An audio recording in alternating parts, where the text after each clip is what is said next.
ஓம் ஸ்ரீ கல்கி அகத்தீசாய நமோ நமக. 108 தின ஆத்ம காயத்ரி சாதனாவினை மேற்கொள்ளும் அன்பு சீடர்களுக்கு ஸ்ரீ திவ்ய ஸ்வரூப ஈஸ்வரர் வழங்கிய அருளுரை. ஓம் ஸ்ரீ திவ்ய ஸ்வரூப ஈஸ்வரரே போற்றி போற்றி. ஒவ்வொரு ஈசத் துளிகளும் தங்களது தன்மைக்கு ஏற்ப நாமங்களையும் ஏற்கின்றன. ஒரு ஆன்மத் துகள் எவ்விதம் பணிபுரிகின்றது என்பதனை உணருகின்ற தருணத்தில் மாத்திரமே அதற்கு நாமம் சூட்டவும் இயலும். ரிஷிகுலத்தோர் உணர்ந்து சூட்டிய நாமங்களே ஈஸ்வர நாமங்களாக நிலைக்கின்றன. ஸ்ரீ திவ்ய ஸ்வரூப ஈஸ்வரர் எனும் நாமம் ஏற்ற ஈசத்துளியானது மற்றுமோர் ஆற்றல் நிறைந்த சிவத்துளியாகும். திவ்ய ஸ்வரூபம் எனில் அழகு நிறைந்த ரூபம் என்றும் ஏற்றிடலாம், ஆற்றல் நிறைந்த ஈசத்துளி என்றும் அறிந்திடலாம். திவ்ய ஸ்வரூப ஈஸ்வர துளியாகிய யாம் எத்தன்மையினை ஏற்றிருப்போம் என்றும் ஆற்றும் செயல்கள் குறித்துமே அறிந்திடுக. ஓர் பாதரச துகளுக்கு ரூபம் என்பது பெரும் செயலாற்றிடாது. ஏனெனில் அனைத்து துகள்களும் மிக மிக நுண்ணியமானவையே எனில் ஒவ்வொரு துகளும் ஆற்றுகின்ற செயல்களை கொண்டே அவற்றின் நிலைப்பாடும் தீர்மானம் ஆகின்றது. எனில் திவ்ய ஸ்வரூப ஈஸ்வரராகிய யாம் எத்தகைய செயலாற்றுவோம் என்றே சிந்தியுங்கள். ஒவ்வொரு மனிதரும் புற அழகினை கண்டுணர்ந்து போற்றுகின்றனர். எனினும் மனதினால் அழகு நிறைந்தவர்களையே ஈசன் போற்றிடுவார். அவ்வகையில் யாம் எமது செயல்களினாலும் அதன் மூலம் உருவாகும் பலன்களினாலும் திவ்யமானவர், அழகு நிறைந்தவர் என்ற நாமத்தினை ஏற்றுள்ளோம். எனில் யாம் எத்தகைய உன்னத செயலினை ஏற்றுள்ளோம் என்பதனை ஆழ்ந்த உணர்வுகளுடன் ஏற்க கடவது. திவ்ய ஸ்வரூபர் எனும் ஒற்றை ஆன்ம துளியாகிய யாம் மனதினை ஒடுக்கும் செயலாற்றிடுவோம். யாம் சிரசினில் சிறைபடவும் விடுபடவும் இயலாத பெருத்த ஆற்றல்களை உடைய துகளாவோம். எனினும் மனம் ஒடுங்க தகுந்த ஆற்றல்களை எளிதாய் பொழிந்திடுவோம். எவ்விதம் என்றறிக. எமது ஆன்ம கருவினை சூழ்ந்து 5 நிர்மல அணுக்கள் எனப்படும் நியூட்ரான் அணுக்கள் வசித்திருக்கும். மேலும் சவ்வு படலமாய் எமை சூழ்ந்திருக்கும் அமிலத்தினில் 108 நேர்மறை அணுக்கள் வீற்றிருக்கும். புரோட்டான்ஸ் எனப்படும் நேர்மறை அணுக்கள் ஒன்று கூடி ஓர் உன்னத பாதுகாப்பு திரையினை எமக்கு அருளிடும். அதன் பொருட்டே யாம் திவ்யமான துகளாகவும் கருதப்படுகின்றோம். வேறு எந்த ஒரு ஆன்ம கருவினை சூழ்ந்தும் 108 நேர்மறை அணுக்கள் அடங்கிய சவ்வுப்படலம் எனும் திரையானது நிலைக்காது. எனில் மானுட சிரசினில் சிறைபடவும் எம்மால் இயலாது. 108 எலக்ட்ரான்ஸ் எனும் எதிர்மறை அணுக்களை மானுட சிரசினால் உருவாக்கி ஒன்றிணைக்க இயலாது. சிற்றறிவு என்பது அத்தகைய வீரிய செயல்களை ஏற்க இயலாது. எத்தருணத்தில் ஆன்ம கருக்களே மானுட சிரசினில் எதிர்மறை எனும் அறிவு அணுக்களை உற்பத்தி புரிய முனைகின்றதோ அத்தருணத்தில் மாத்திரமே பேரறிவு கொண்ட வீரியமான அறிவு அணுக்கள் ஒன்றிணைந்து உயரிய ஆன்மக் கருவோடு இணைந்து ஞான மார்க்கத்தினில் பயணித்து பெரும் செயல்களை ஆற்றிடும். இத்தருணத்தில் ஓர் எளிய மானுடரின் சிரசினால் எமை சிறை கொண்டிட இயலாது. இருப்பினும் யாம் எமது ஆற்றல்களை தொடர் செயலாய் பகிர்ந்தே செயல் புரிவோம். திவ்ய ஸ்வரூபர் எனும் நாமம் ஏற்ற ஓர் ஆன்மக் கருவானது எவ்விதம் மனம் ஒடுங்குவதற்கான ஆற்றல்களை பொழிய இயலும் என்றுமே அறிந்திடுக. எமது அரணாக விளங்கும் புரோட்டான்ஸ் எனும் நேர்மறை அணுக்களே மூலச் செயலாற்றிடும். ஏனெனில் மனம் என்பது காற்றினை அடிப்படையாகக் கொண்டே செயல்புரியும். எவர் ஒருவர் நேர்மறை சிந்தனைகளை தொடர் செயலாய் வலுப்பெறச் செய்கின்றனரோ அவர்களது சிரசினில் உள்ள நேர்மறை அணுக்கள் யாவும் வீரியமாய் இயங்கிக் கொண்டிருக்கும். அவ்வகையில் தீவிரமான சுவாச பயிற்சிகளை புரிபவர்கள் மற்றும் ஆழ்ந்த தியான நிலைகளை ஏற்று ஆழமான சுவாசத்தினை ஏற்பவர்கள் ஆகியோர் யாவருமே நேர்மறை அணுக்களின் ஆற்றல்களை பெற்றவர்களாவர். மனிதர்கள் உயரிய வாயு மூலக்கூறுகளை உள் ஏற்று மனம் எனும் கருவியினை தூய்மையாய் நிலைநிறுத்த வேண்டும்.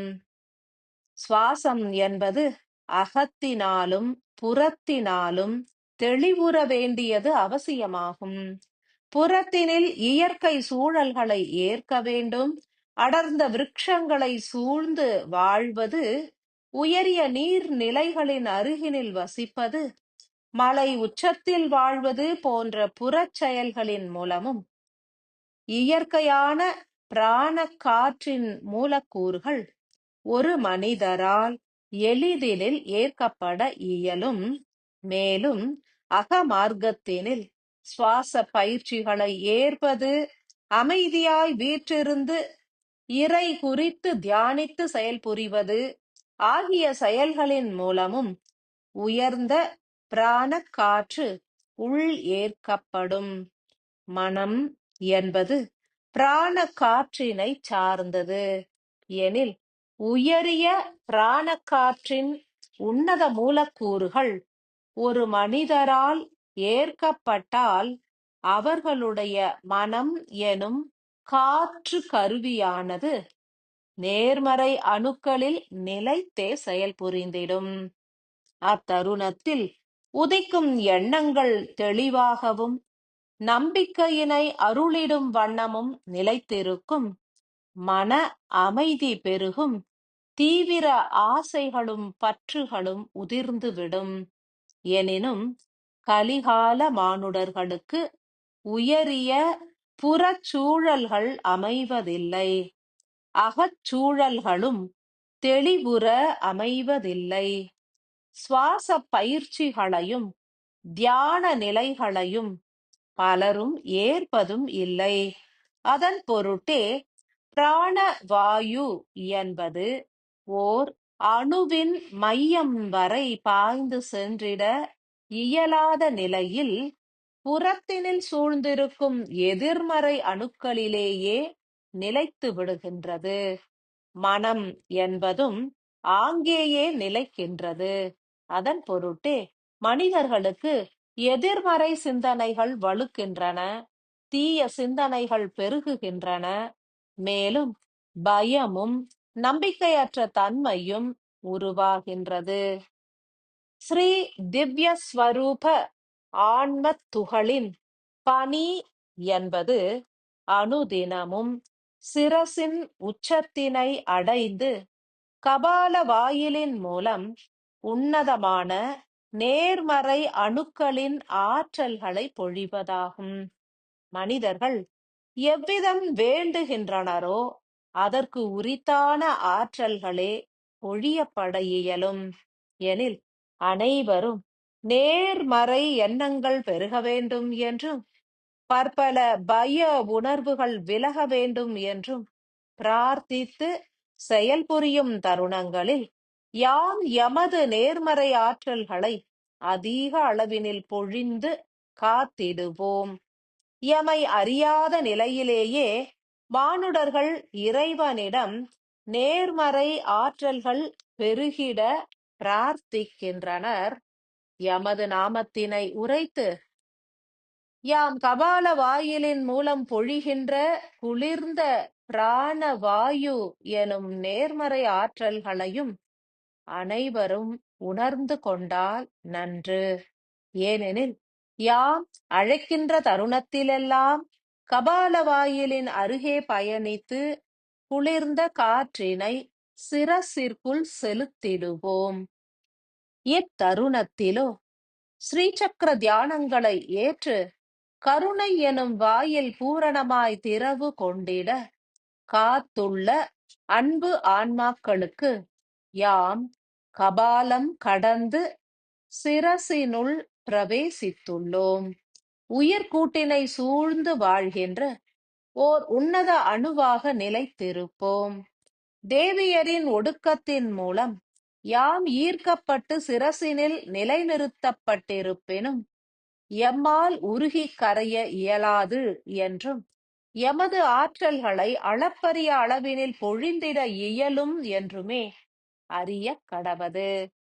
உங்களுடைய சிரசினில் இத்தருணம் முதல் யாம் உயிர்கூட்டின் அருகினில் வீற்றிருந்து எமது நேர்மறை அணுக்களையே அருளிடுவோம். ஏனெனில் நேர்மறை அணுக்களை வழங்குவதன் மூலம் பெரும் பலன் கிட்டுவதில்லை. கலி எனும் நஞ்சு தீவிரமாய் உள்மூளையில் பெருகி வருகின்றது. அதன் பொருட்டே யாம் சத்தியயுக வாசிகளுக்கு எமது மேல்புற திரையாய் விளங்கும் நேர்மறை அணுக்களின் தொகுப்புகளிலிருந்து அனுதினமும் உன்னதமான பற்பல நேர்மறை அணுக்களையே பகிர்ந்திடுவோம்.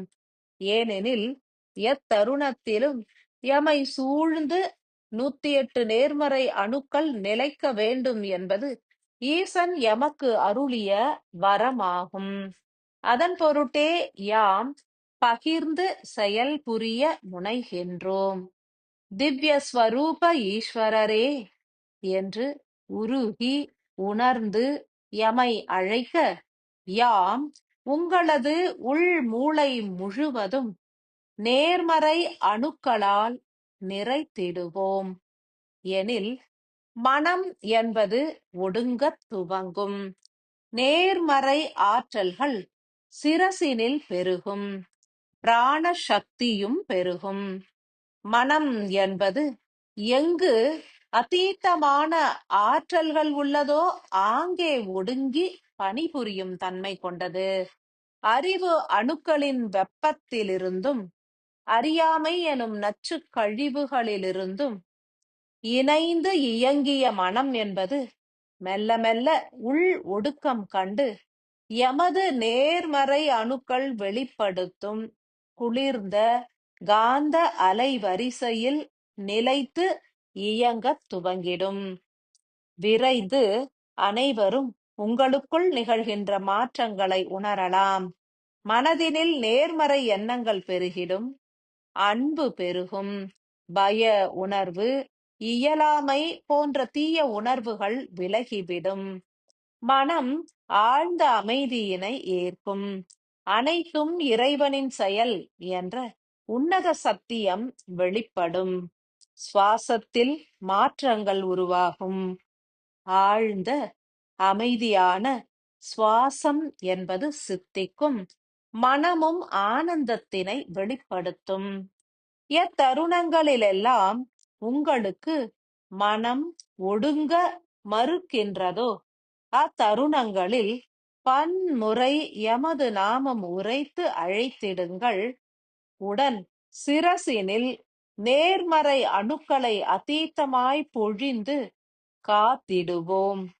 மனம் ஒடுங்கி இறை லயத்தினில் வீற்றிருக்கவும் உதவிடுவோம். உணர்வுகளால் ஏற்கக் கடவது ஸ்ரீ திவ்ய ஸ்வரூப ஈஸ்வரரின் பரிபூரண ஆசிகள்.